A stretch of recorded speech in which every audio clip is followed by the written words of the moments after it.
Ó Mãe Santíssima, intercedei por nós para que possamos bem compreender os ensinamentos de vosso Divino Filho, nosso Senhor e Salvador Jesus Cristo, e as explicações dos pais da Igreja. Ó Virgem Imaculada, ofereço-vos este trabalho e peço que abençoais aqueles que o ouvirem, e que seja para a maior honra e glória de Deus. Amém. Senhor onipotente, purificai o meu coração e os meus lábios. Vós, que purificastes os lábios do profeta Isaías com carvão em brasa, e dignai-vos, por tal modo, purificar-me com a vossa misericórdia, para que possa dignamente anunciar o vosso santo Evangelho. Por Jesus Cristo nosso Senhor. Amém. Senhor, abençoai-me. Que o Senhor resida no meu coração e nos meus lábios, para que anuncie digna e convenientemente o seu Evangelho. Amém. Evangelho de Nosso Senhor Jesus Cristo, segundo São João. A verdadeira videira. Jesus disse a seus discípulos: Eu sou a videira verdadeira e meu Pai é o agricultor.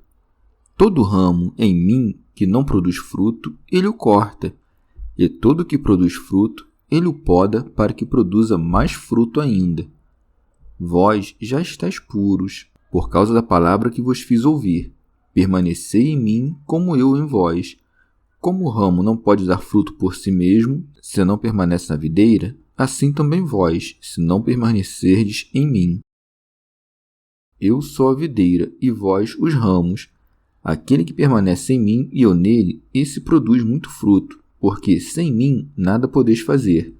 Se alguém não permanece em mim, é lançado fora, como o ramo, e seca. Tais ramos são recolhidos, lançados ao fogo e se queimam. Se permanecerdes em mim e minhas palavras permanecerem em vós, pedi o que quiserdes, e vós o tereis. Meu Pai é glorificado quando produzis muito fruto e vos tornais meus discípulos. Comentários dos Pais da Igreja.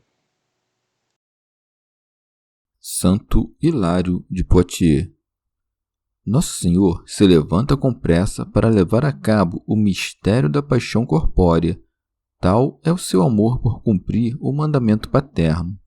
Todavia, para antes expor o mistério da encarnação, graças à qual existimos nele como a vara ou sarmento na videira, acrescenta: Eu sou a verdadeira videira. Santo Agostinho. Nosso Senhor usa esta imagem porque Ele é a cabeça da Igreja e nós os membros dele, deste homem que é Jesus Cristo. Afinal, a videira e as varas ou sarmentos são da mesma natureza. Porém, quando diz Eu sou a verdadeira videira, por acaso acrescenta o adjetivo verdadeira em referência àquela videira da qual tira esta comparação?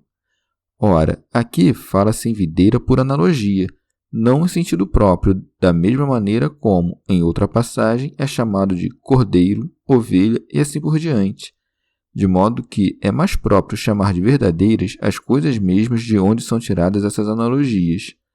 Mas dizendo, eu sou a verdadeira videira, distingue-se daquela a qual foi dito. Como, pois, degenerastes para mim, convertendo-te em vinha bastarda? Pois, como pode ser verdadeira a videira da qual se esperava a uva, mas deu espinhos? Santo Hilário de Poitiers. Mas, para distinguir a paterna majestade da baixa condição corpórea que assumiu na encarnação, retrata o Pai como o atencioso vinhateiro desta videira, dizendo: E meu Pai é o agricultor. Santo Agostinho.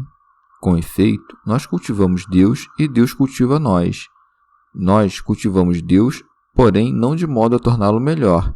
Cultivamo-lo adorando-o e não arando. Já ele, ao cultivar-nos, torna-nos melhores. O cultivo dele conosco consiste em jamais cessar de arrancar com seu verbo as mais sementes dos nossos corações, em sulcar o nosso coração com o arado da palavra, em plantar nele as sementes dos preceitos e esperar dele o fruto da piedade. São João Crisóstomo. E como Cristo basta a si mesmo, já os discípulos carecem e muito do auxílio do vinhateiro. Por isso é que Nosso Senhor não fala nada da videira, mas apenas das varas ou sarmentos, quando diz: Todo ramo em mim que não produz fruto, ele o corta. Por fruto refere-se ocultamente à vida e mostra como sem as obras ninguém pode estar ligado a ele. Santo Hilário de Poitiers. Cortará as varas inúteis e enganosas e as descartará no fogo. São João Crisóstomo. E, como mesmo os mais virtuosos necessitam do serviço do agricultor, acrescenta: e todo o que produz fruto, ele o poda para que produza mais fruto ainda. Refere-se às tribulações dos apóstolos, que então começavam, e mostra como as tentações os tornavam mais fortes, do mesmo modo como a poda, talhando, torna as varas mais fecundas. Santo Agostinho. Quem nesta vida está tão puro que não precisa ser sempre mais purificado? Neste mundo, se dissermos que não temos pecado, nos desencaminhamos a nós mesmos por conta própria. Assim, o Senhor purifica os puros, isto é, os frutíferos, para que sejam tanto mais frutíferos quanto mais puros. Cristo é a videira na medida em que diz: o Pai é maior do que eu. Já quando diz: eu e o Pai somos um, ele é o vinhateiro, mas não desses que cumprem seu mistério trabalhando para fora, mas do tipo que produz crescimento interior. Por isso, sempre se mostra como purificador das varas, trabalho do agricultor e não da videira. Mas por que não diz: estáis puros em virtude do batismo com que fostes lavados? Porque, mesmo na água, o que purifica é a palavra. Suprime a palavra e o que fica sendo a água senão apenas água? Acrescenta-se a palavra ao elemento e forma-se o sacramento. De onde vem esta virtude tamanha da água de tocar o corpo e lavar o coração, senão da palavra a operar tudo isso, e não por ser proferida simplesmente, mas por ser crida? Pois, na palavra mesma, devemos distinguir o som passageiro da virtude permanente. Esta palavra de fé é tão poderosa na Igreja de Deus que ela, por meio de alguém que crê, que oferece, que abençoa, que molha, purifica um bebê ainda incapaz de crer. São João Crisóstomo. Ou ainda, quando diz: vós já estáis puros por causa da palavra que vos fiz ouvir, quer dizer: acolhestes neste tempo a luz da doutrina e fostes desenterrados do erro judaico. Como já os tivesse declarado puros em virtude da palavra que lhes anunciara, ensina agora que, além disso, cumpre começarem as obras que lhes cabem, e por isso diz: permanecei em mim como eu em vós. Santo Agostinho. Mas os discípulos não permanecerão em Cristo da mesma maneira que ele neles. Ambas as coisas, afinal, aproveitam, não a Cristo, mas aos discípulos, do mesmo modo que as varas estão na videira não para lhes fornecerem alguma coisa, mas para dela tirarem a vida. Já a videira está nas varas para administrar-lhes o sustento vital, não para tomá-lo delas. Assim, tanto uma coisa quanto a outra, Cristo neles permanecer e eles permanecerem em Cristo, aproveita aos discípulos, não a Cristo. Daí segue: como o ramo não pode dar fruto por si mesmo, se não permanece na videira, assim também vós, se não permanecerdes em mim. Magnífico elogio da graça. Alenta os corações dos humildes, cala as bocas dos soberbos. Porventura, não resistem a esta verdade os que, julgando desnecessário o auxílio de Deus para fazer boas obras, não são partidários e sim incendiários do livre-arbítrio? Pois quem presume dar fruto de si mesmo não está na videira. Quem não está na videira não está em Cristo. E quem não está em Cristo, cristão não é. Alcuino. Todo fruto de boa obra nasce daquela raiz, que é aquele que, por sua graça, nos libertou e com seu auxílio faz crescer para que possamos dar mais fruto. Por isso é que, repetindo e explicando o que acima dissera, acrescenta: eu sou a videira e vós os ramos. Aquele que permanece em mim, crendo, obedecendo e perseverando, e eu nele, iluminando, socorrendo e concedendo a perseverança, esse e nenhum outro produz muito fruto. Santo Agostinho.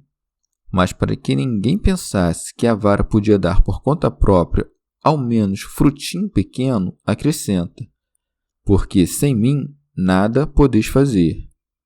Ora, posto que Cristo, se não fosse homem, não seria a videira, todavia não poderia oferecer essa graça às varas se não fosse também Deus. São João Crisóstomo. Observa que o Filho contribui não menos do que o Pai para o bem dos discípulos, pois, se o Pai, de um lado, poda as varas, o Filho, de outro, em si contém o que as faz frutificar. Todavia, vimos que toca também ao Filho podar e ao Pai, que gerou a raiz, permanecer nela. Portanto, grande desgraça, de certo, é não poder fazer nada. Contudo, o Senhor não para por aí, mas leva mais adiante o discurso, dizendo: se alguém não permanece em mim, é lançado fora, como ramo. Isto é, não será cuidado pela mão do agricultor, e seca, quer dizer, se recebia da raiz alguma seiva, perdê-la-á, despojado do seu auxílio e da vida, depois enfeixá-lo-ão. Alcuino. Os cefeiros são os anjos, e lançarão a vara no fogo eterno, e ali ela arderá. Santo Agostinho. A vara da videira é tanto mais desprezível se for cortada dela, quanto mais gloriosa se nela permanecer. A vara, portanto, convém um de dois destinos, ou a videira ou o fogo, e se não estiver na videira, estará no fogo. São João Crisóstomo.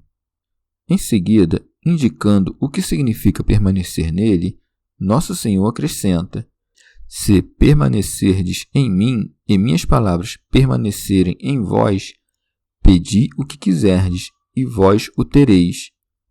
É pelas obras, pois, essa demonstração. Santo Agostinho. Só se deve dizer que as palavras de Cristo permanecem em nós quando cumprimos os seus mandamentos e amamos as suas promessas. Já quando as palavras dele permanecem na memória, mas não se encontram na vida, a vara já não é contada na videira, porque já não puxa da raiz a sua vida. Ora, o que mais podem querer permanecendo no Senhor, senão o que contribui para a salvação? Uma coisa é o que queremos por estarmos em Cristo e outra o que queremos por estarmos ainda no século.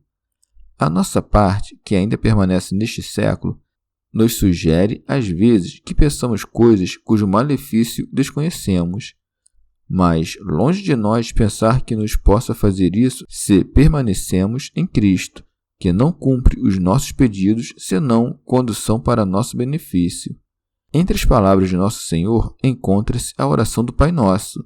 Não nos afastemos, portanto, das palavras e do conteúdo desta oração nos nossos pedidos, que tudo o que pedirmos nos será dado. São João Crisóstomo. Acima, o Senhor mostrou como os que armavam emboscadas aos discípulos seriam lançados às chamas e não permaneceriam no Cristo. Em seguida, para mostrar como os discípulos resistiriam a todos os ataques e dariam muito fruto, diz: meu Pai é glorificado quando produzis muito fruto e vos tornais meus discípulos. Que é como se dissesse: convém à glória de meu Pai que frutifiqueis, e meu Pai não desprezará sua glória. Ora, quem faz fruto, esse é o discípulo de Cristo, daí que é crescente, e vos tornais meus discípulos. Teofilacto Diócrida. Ora, o fruto dos apóstolos são as nações que, pelo ensinamento deles, foram amarradas à fé, bem como submetidos à glória de Deus. Santo Agostinho. Quer esteja dito, ilustrado, quer glorificado, clarificatus e glorificatus, ambos os verbos traduzem a mesma palavra grega, pois doxa em grego é o que em latim e português se diz glória. Achei útil fazer este reparo para que não atribuamos à nossa glória o mérito de frutificar e ser discípulos, como se a tivéssemos de nós mesmos. É de Deus esta graça, e por isto estas boas obras devem ser todas imputadas não à nossa glória, mas à dele. De quem, afinal, tiramos o fruto, senão daquele cuja misericórdia se antecipou a nós? Chegamos ao fim de mais um dia de comentários da Catena Áurea. Muito obrigado por ficarem até aqui. Que Nossa Senhora derrame suas graças sobre nós e até amanhã.